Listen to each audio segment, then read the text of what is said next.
Welcome to Nationwide on the network service of the NTA. I am Noleen Abel-Ameh with the news. We begin the news with security, where the Defense Headquarters has described the call for interim government as unconstitutional and against the practice of democracy. The Director Defense Media Operations, Major General Musa Dan Madami, stated this at the bi-weekly news conference on ongoing armed forces operations across. It's not our responsibility to speak on that issue. It is unconstitutional. So anything that is unconstitutional, as far as I'm concerned, it is not applicable.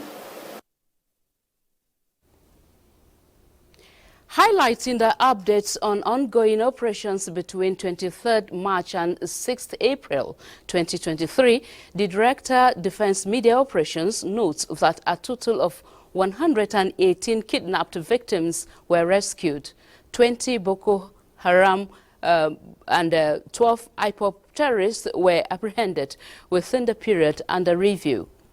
And made contacts with the criminals. Following the firefights, the criminals fled. Troops thereafter exploited the criminal hideout and rescued 8 kidnapped civilians. Similarly, the Nigerian Army has directed its commanders to be vigilant and eliminate threats in their various areas of responsibility. The Chief of Army Staff, Lieutenant General Farouk Yahaya, gave the directive at the closing ceremony of the 2023 First Quarter Chief of Army Staff Conference in Abuja.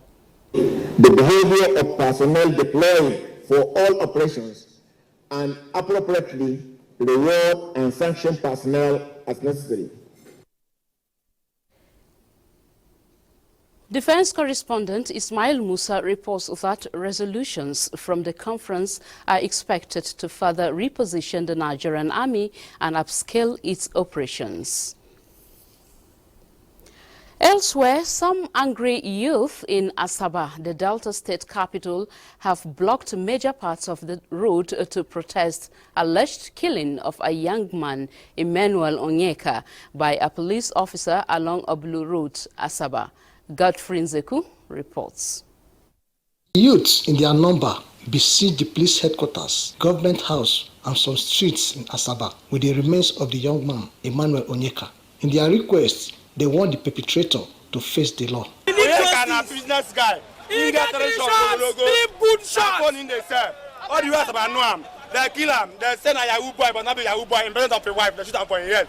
No see him shoot him. No see like they shoot him. He died. The Delta State Commissioner of Police, Ari Mohammed Ali, immediately walked in and doused the tension of the angry youths. He invited the relatives of the victim and some youths to his office, where he addressed the press. Early at about 1300 hours, received a distress call to the effect that an inspector of police attached to the area command here in Asaba was alleged to have shot and killed an innocent member of the public, one Emmanuel Onyeka, by me, now deceased. I want to put it on record that this command, under my words, will not take that. Neither do I condone it, and the first hierarchy too never support this kind of nasty situation. The police officer expressed sadness on the incident that has claimed life. I'm feeling bad because it wasn't intention, this incident to happen. At the government house, where the body was also taken to by the youths, security was beefed up to stop them from gaining access into the premises.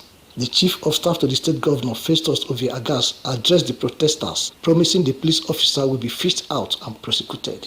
As it is, it's an allegation, and I would rather that we give the benefit of that to the police. Meanwhile, the Delta State Governor, Dr. Ifeanyi Okowa, has ordered for a thorough investigation into the alleged killing. In Asaba, Godfrey Nzeku, NTA News. The All Progressives Governors Forum has condemned what it described as treasonable calls for interim government by some political actors. At the end of the forum's strategic meeting in Abuja, Chairman of the Progressives Governors Forum and Governor of Kebbi State, Abubakar Atiku Bagudu, speaks on the outcome of their engagement.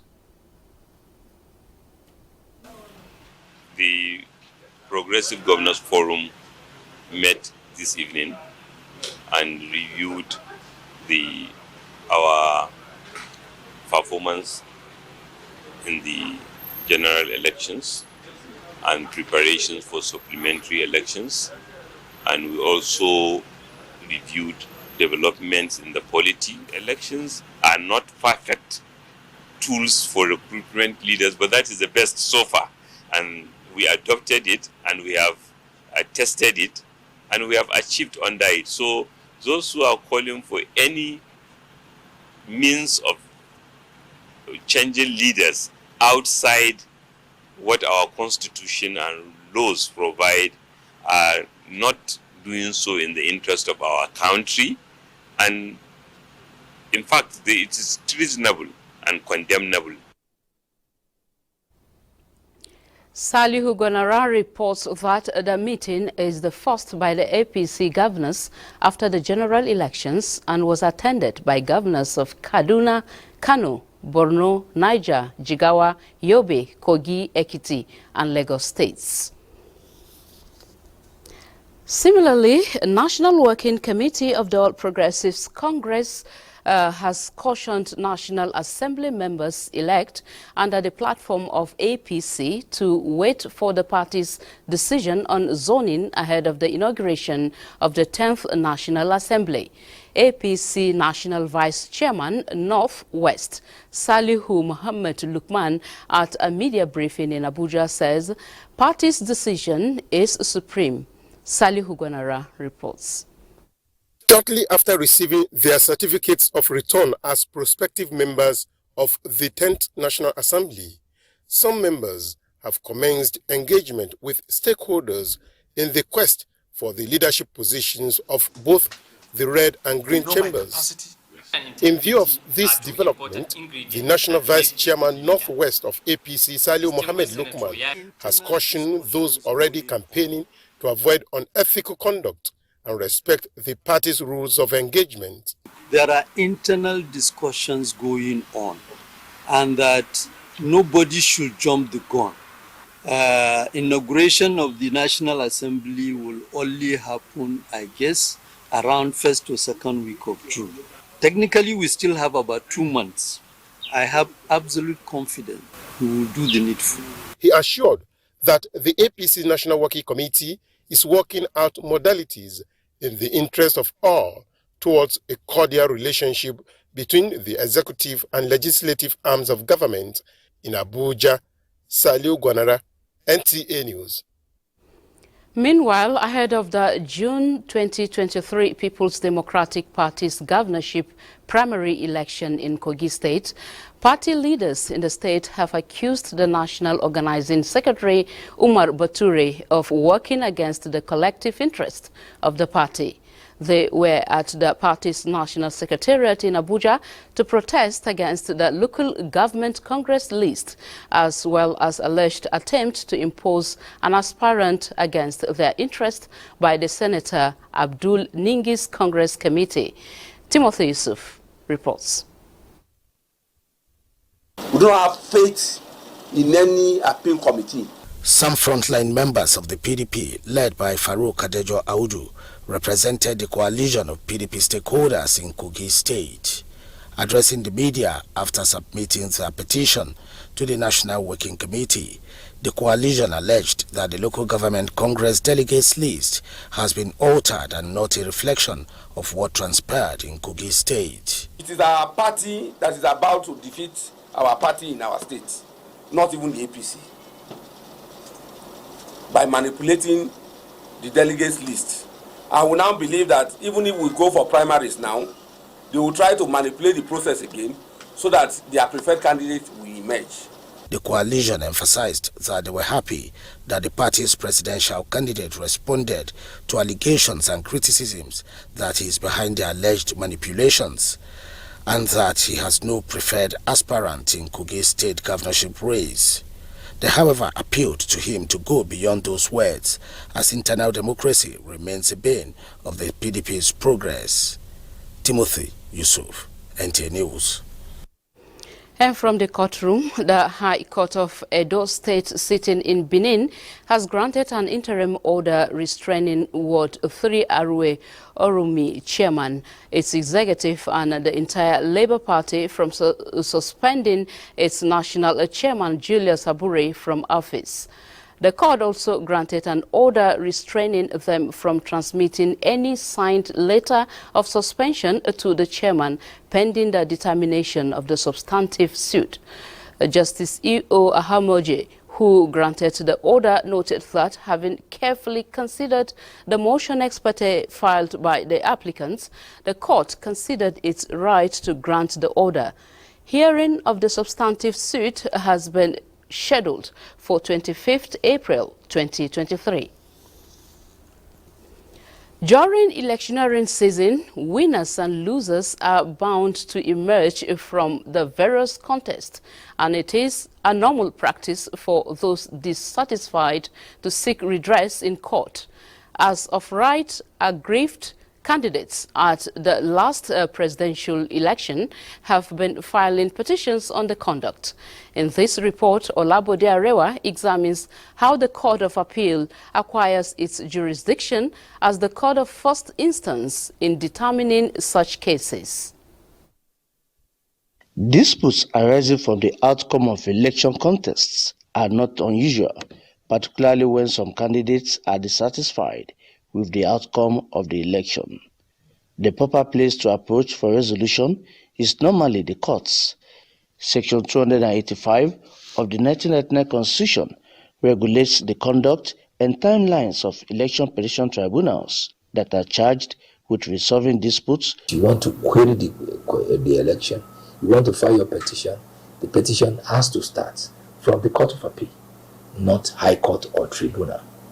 The law recognizes that for any dispute arising from the conduct of election, it has to be filed before the election petition tribunal and not a regular court. In case of presidential election petition, they sit at the Court of Appeal as their court of first instance. Experts in legal matters observe that duly constituted panel or 3 justices must be in place for the Court of Appeal to assume jurisdiction and perform its functions as stipulated in Section 247 of the Constitution. Section 285 has prescribed the time frame for the commencement and conclusion of pre-election and election matters. The law has the official authority to do what is just, backed by our Constitution. And that is why, as a lawyer, whatsoever the court says, whether I'm happy, you are not happy, you like it or you say as my Lord pleases. Section 285, subsection 5 of the 1999 Constitution prescribes 21 days after the date when election results are declared, within which litigants could file petitions on the election's outcome. In Abuja, Olabode Arewa, NTA News. It's time for us to join Hingino in our Lagos Network Center for more on Nationwide. Hi, Hingino. Hello, Noleen. The dictum of water not being a solid wall describes the diverse opportunities it offers, and with predicted end to the era of fossil fuel, key players are suggesting gravitating from crude to blue. This is because if the fishing business alone can account for 350 million jobs globally, then there is massive wealth in the blue economy. At a gathering in Lagos, stakeholders deliberated on the imperative for harvesting these gains. Michael Olale reports. The urgency for sustainable use of marine resources for economic growth derived assurance from a 2015 quote of Reviving the Ocean Economy, which stated that if the ocean were a country, it will have been the 7th largest economy in the world. And one will have expected Nigeria, having a coastline of 853 kilometers stretching from Badagry to Bakassi and 8,573 kilometers of inland waterways linked to 28 states, to maximally tap the blue economy. Business positions outside This platform says the time for change has come, with all factors predicting a decline in fossil fuel. And as a starting point to creating jobs, improving livelihoods while equally preserving the ecosystem, the Nigerian Maritime Administration and Safety Agency (NIMASA) believes both the Cabotage Vessel Financing Fund (CVFF) and the modular floating dock acquired in 2018 are vehicles provided by governments to harnessing the blue economy. We are ready, we are onto it, but what left now is how to structure it and have get a sustainability so that we can get the youth employment being expanded, and we make sure that, the revenue accrued to the federal government, and also we get some sector that will complement the revenue of the oil and gas industry. To translate policy and infrastructure to visible results, the federal government is prioritizing specific areas of intervention that will guarantee the contribution of the sector to the nation's GDP. Marine transportation, fisheries, these are areas that government is working very hard, which will show that to create job opportunities for our people, it will make even transportation on water easier for our people. We're also looking towards marine engineering, and we have the transportation area, so we're planning to expand. The future is here, presenting endless opportunities not just across cargo operations, but extended to stevedoring services and ship management. All that is required, according to key players, is for more Nigerians to venture into these areas to become active participants in the blue economy. In Lagos, Michael Olaleye, NT News. For Nigerian graduates to get out of the imbroglio of unemployment, they must have an independent mindset and invest in skills that will guarantee self-reliance. Experts agree that overdependence on white-collar jobs has limited the potentials of many Nigerians. In this report, Joel Popola examines the need for self-reliance in view of the changing dynamics of the economy. Gone are the days when Nigerian youths graduate from tertiary institutions into the waiting hands of white-collar jobs. With the changing dynamics of the economy, the jobs are not readily available. A stitch in time, they say, saves 9 for the present crop of youths, especially those still in the university, not to be caught in this web. What this gathering is advocating is that Nigerian youth population should start thinking outside the box to save themselves the traumatic experience of job hunting through skill acquisition in different areas to make them multitask. It is important for us as young persons to, at every point in time, see responsibilities as opportunities. These responsibilities tend to make us better persons. These things keeps to build us, make us better, and we continue to evolve in the ever-evolving and challenging world that we have. So we better fit in with those experiences and skills that we get. Youths are meant to, after schooling, go and learn some leadership skills. You join some leadership organizations to position you. Bringing nothing innovative to the table, then you cannot compete with those that you meet in the field. And well, if you cannot compete ordinarily, then there is no way you can even stand out. Chioma Upabi is already navigating away from the pitfalls of job hunting through vocational training. My kind of business is not an easy one, but it requires you to have patience, focus, discipline, and passion for people, so that you can be able to, keep helping them to achieve their dreams while you're also making money. The consensus is for more youths to have a change of mindset to unlock their potential to add value to the nation's economy. In Lagos, Joel Popola, NT News. Do not forget to follow this news broadcast live on our website at nta.ng/live and on our other social media handles displayed on your screen for updates. Time now for a break. Nationwide will return with Asmao in Sokoto.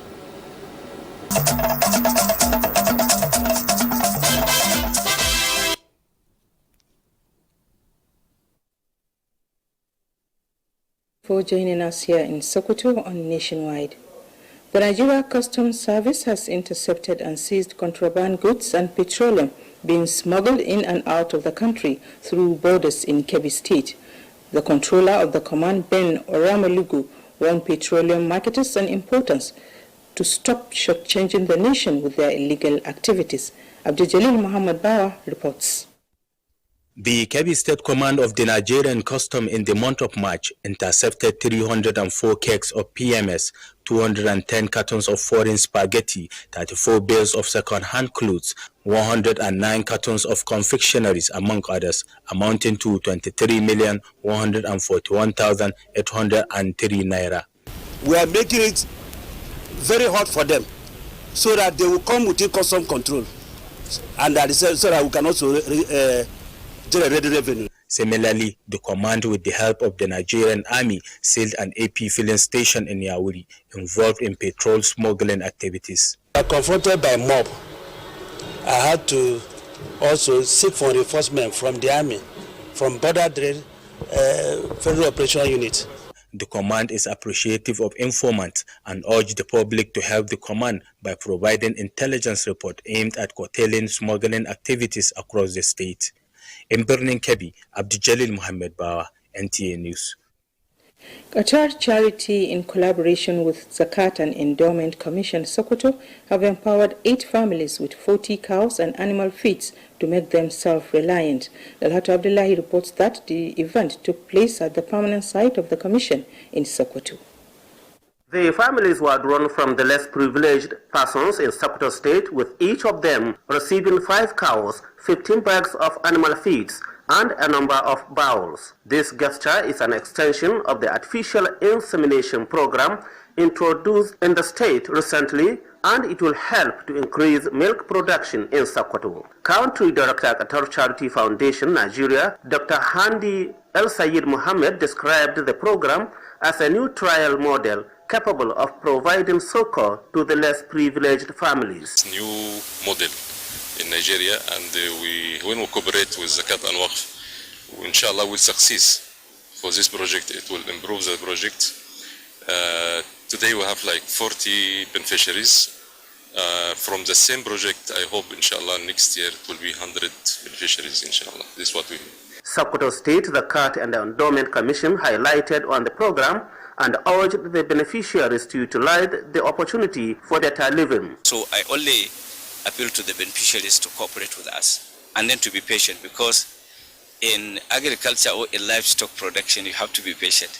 You cannot just one day start a business and reap the benefits. No, you have to take some time, then you will start. But when you start reaping, it will be continuous for a very long time. Some of the beneficiaries expressed gratitude on the gesture. For years, Qatar Charity, in collaboration with Sokoto State Zakat and Waqf Commission, has been impacting positively on the lives of the needy, including internally displaced persons in Sokoto State. In Sokoto, Dalhatu Abdullahi, NTA News.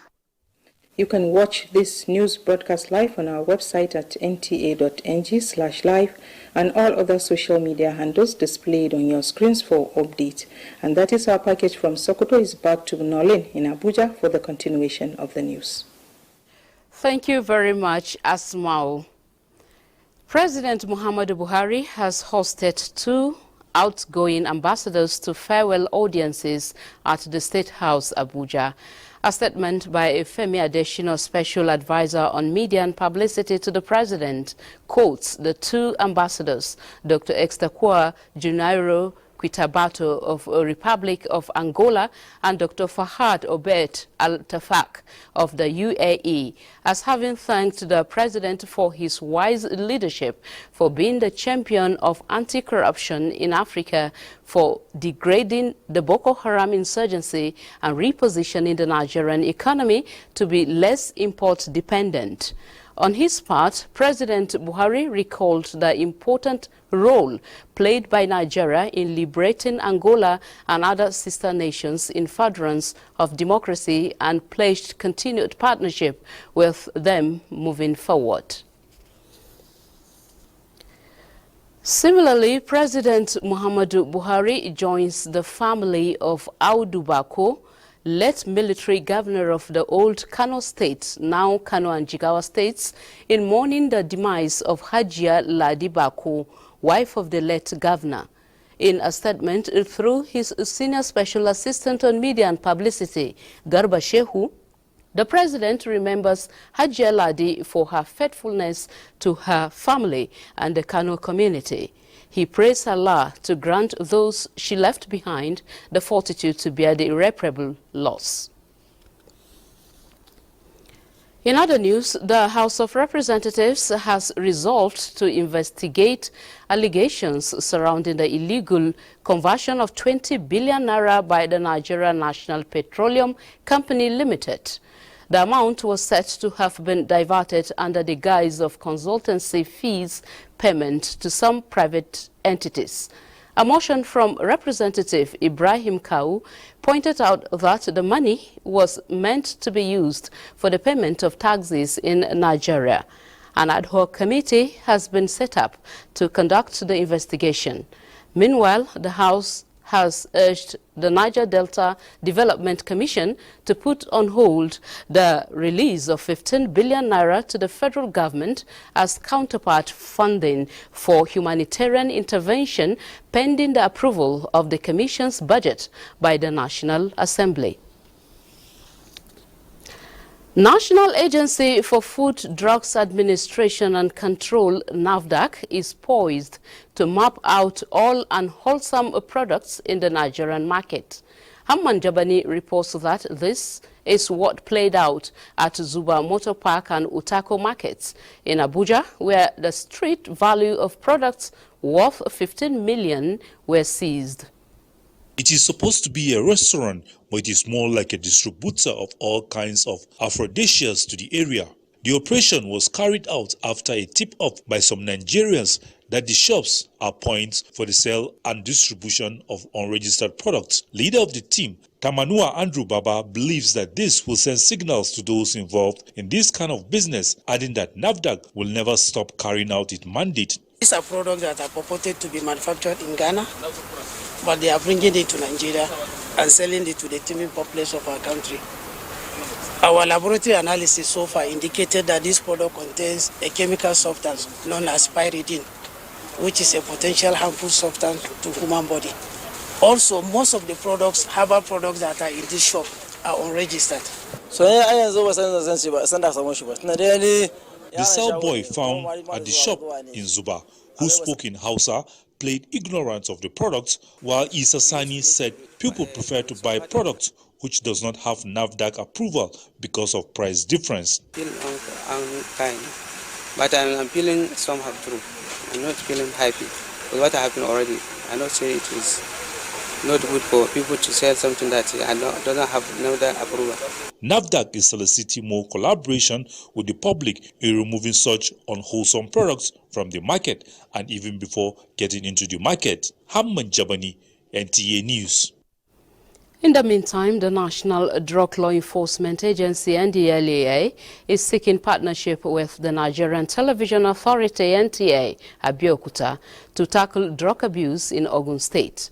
This was at a forum of the NDLEA with the management team of the station. Yemi Dalemo reports. Of the National Drug Law Enforcement Agency, the NDLEA in Ogun State seeks synergy with the Nigerian Television Authority. We have designed and agreed on certain programs, on certain intervention strategies, which we are going to carry out collectively through participating in some programs, educational and informative, and also on other platforms, which we are going to work to ensure that the drug message is passed and gets to every nook and cranny of Ogun State. I have given them like 2-3 options, in which we can come in to create the needed awareness. First, we can have them on Lawujowa, which is a Yoruba live program.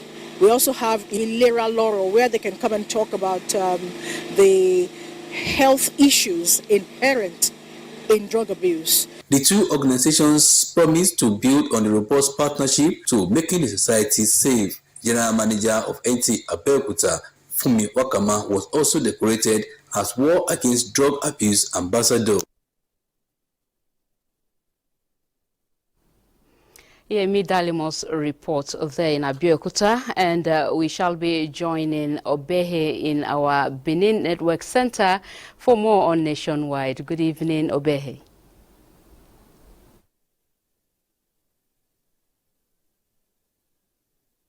Many thanks for joining us here in Benin. Fatigue while driving is the focus of the Easter Special Patrol Rally organized by the Federal Road Safety Corps Edo State Command to sensitize motorists in Edo State during the flag-off of the sensitization campaign in Benin City. The state sector commander, FROSC, Paul, appealed to motorists not to drive when they are tired to avoid road crashes. Judah Bugu reports. It is a large number of passengers during festive period. Transporters of trips. As a result, we set in driving and crashes. The command is for drivers to before embarking to curb road crashes. We are sorry, due to audio glitches, we may not be able to continue with our Benin Network Center. We might rejoin them later. And here in Abuja, preparatory to the high-level political forum under the auspices of the United Nations General Assembly Summit on Sustainable Development Goals to be held in September this year in New York. United Nations Forum on Forest is taking stock of the contribution of forests to energy, livelihoods and the SDGs. Onenge Fineface reports that Nigeria is already improving its forest cover profile through various initiatives by the National Agency for the Great Green World. Meeting of the 18th session of the United Nations Forum on Forests highlights the contribution of sustainable management of forests in accelerating achievements of the SDGs. The forum recommends integrated and holistic policy approaches to maximize the contribution of forests to the SDGs, enhancing international cooperation to promote more cleaner cooking systems and scaling technical and financial assistance. Although the rates for deforestation has declined over the years, the deforestation rate is still 10 million hectares in 2020. Energy poverty is extensive, leaving closely 1 billion people without access to electricity, predominantly in sub-Saharan Africa. We should accelerate forest restoration activities and programs at the national, regional, and global levels as effective means to tackle climate change, biodiversity loss, land degradation and deforestation. In Nigeria, the National Agency for the Great Green Wall is leveraging forest potentials to reverse desertification, land degradation, and mitigate the effects of climate change in 11 frontline northern states. We've also trained about 275 farmers on climate-smart agriculture, agricultural techniques and skills required during dry season farming. Nigeria is pursuing its forest and land degradation neutrality targets through sustainable land management practices and establishment of shelter belts, woodlots, orchards, as well as social and farm forestry across the country. Onenge Fineface, NTA News. The International Fund for Agriculture Development has agreed to extend Nigeria's Strategic Opportunities Program, jointly being funded with the federal government. The program and as well discuss the way forward. For us in FAO, we are very much interested in the issues of food systems in the country, largely because of their importance for production, productivity, for value chain development, for youth engagement, for women involvement. So we believe that this process will be fruitful as well. The French Development Agency is a very strong partner to IFAD. We used to collaborate with them in the field of agri development, looking at climate change adaptation, women empowerment, making sure we liaise farmers with marketing and processors. That's basically the reason why we want to be involved in this endeavor. Other development partners pledged to join hands with IFAD and the Federal Ministry of Agriculture to ensure that Nigeria is active in the United Nations Food System Program. Musa Baba Aliyu, NTA News. The second commercial break beckons on Nationwide. Stay with us.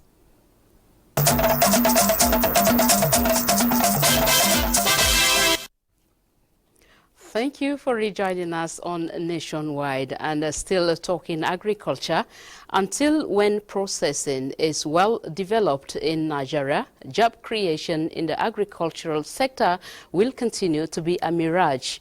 This is the view of experts who spoke at a forum for sorghum breeders in Kano.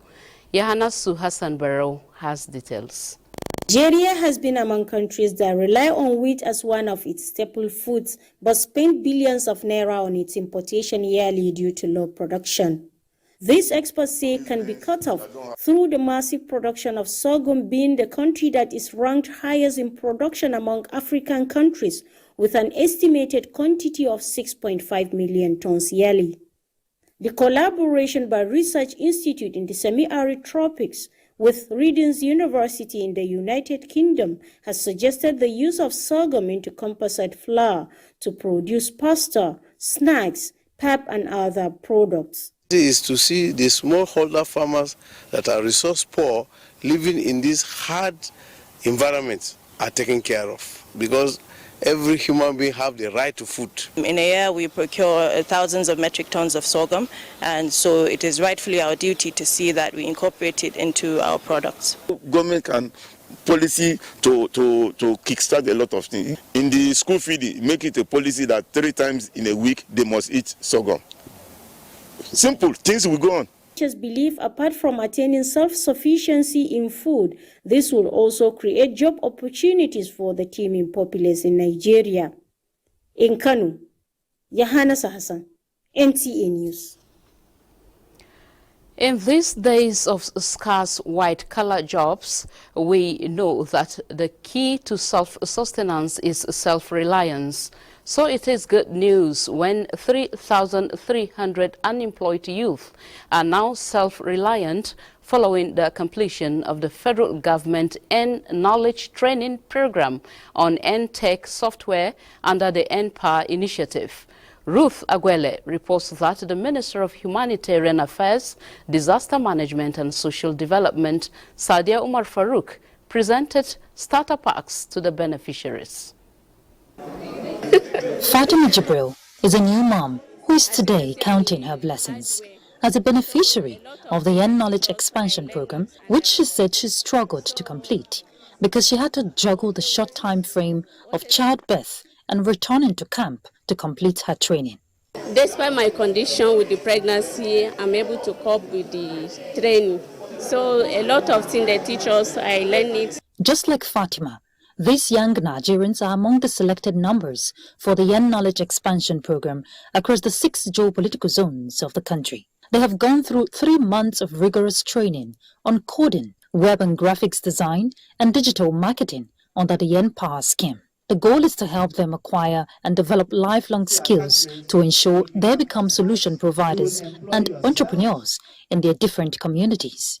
Starter packs were presented to all beneficiaries to aid sustainability and help them strengthen their capacities. We have trained them, and they're going to go into the next phase, this particular batch of the 2021 expansion. And we're going to, make sure that they go through the apprenticeship program, after which they can decide what to do, whether to be on their own or they can be gainfully employed. A monthly stipend of 10,000 naira will commence for a period of 9 months. So what I'm going to do with these tools is to try to help my society, community, because we lack people that repair system. It's an interesting work, so I will look for a place for me to continue my apprenticeship. With new hope ignited and a path for a brighter future established, these beneficiaries are expected to harness their potential and breach the unemployment margin in the country. In Abuja, Ruth Aguilera, NTA News. Cross River State's Governor, Professor Ben Ayade, has promised to complete the Udukpani flyover interchange to ease vehicular movement in and out of the state capital before leaving office May this year. This was during the inspection of the project by the governor with his cabinet members. Paul Abel reports. Right now at the Udukpani junction, where we have the interchange that is leading to Uyo as well as the Northern Cross River. This interchange flyover is also known as the Spaghetti Flyover, being constructed by Professor Ben Ayade, Governor of Cross River State. He has promised that this project will be completed before May 29, when he will be leaving office. There are some doubts by people that the project may not be completed, but an inspection visit to this project, the governor is trying to ensure that everything is put in place. The idea is that we're trying to create a linkage that short circuits and shunts out the Udukpani junction, which has been a nightmare for all commuters. As you can see, the dual carriage road under Ayade's regime was constructed from Calabar up to this point where we are. At this point where the superhighway starts, it's 3 lanes on both sides, so it's a 6-lane superhighway, and the phase 1 will be ready for commissioning before I leave office. In the next 2 weeks, we will be there, sir, with the asphalting. We are just tidying up on the levels, stone base, tidying up on the earthworks. There's no problem when they completed the work. They're okay, and me, I like it. As I've seen, it's a good development. From the Spaghetti Flyover here in Cross River State, Calabar, I'm Paul Abel, NTA News. Thank you, Paul Abel. And back here in Abuja, Suleja, both human and vehicular movement at the Lambata area of the Suleja-Mina Road in Niger State came to a standstill when a truck conveying UNICEF ready-to-use therapeutic food supplements heading to Bauchi State was completely gutted by fire. Eyewitness account reveals that tragedy struck when the driver of the vehicle had a stopover along the highway to pray and break his fast at Lambata. In the process, a trailer conveying a payloader hit a tanker loaded with petrol, setting all the vehicles within the vicinity aflame, claiming 3 lives.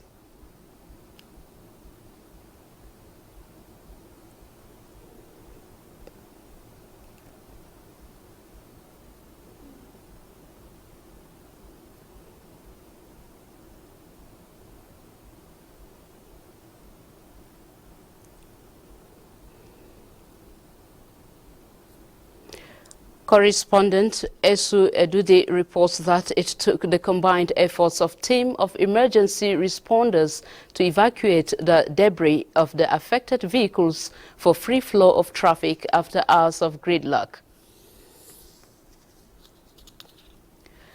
The Federal Capital Territory Administration has repatriated 217 destitutes and street beggars evacuated from the streets of the territory.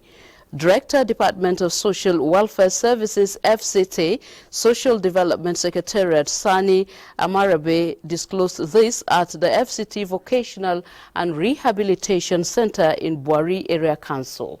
Ifeanyi Ezumba has more on this.